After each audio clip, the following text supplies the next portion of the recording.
點解同行都中意嚟源頭工廠攞貨，而唔係去市場攞貨呢？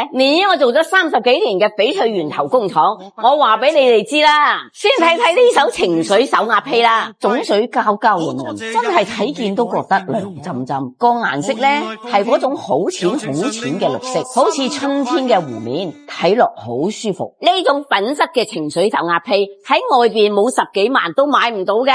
但喺漣漪呢度係源頭工廠做手壓批發噶，冇中間商。你哋話價錢平唔平啦？我呢度一條都可以按批發價出，我而家就揀一條去加工，俾你哋睇睇品質先。好多謝分手你幾發點火，亦能原諒我。如情隨夢去你不出嚟啦，種水同樣係膠膠潤潤，但係加工出嚟之後有少少熒光感覺，好似拎住一壺嘅清澈湖水，淡雅脫俗。中意嘅啱心水嘅就可以留個圈口俾漣漪啦。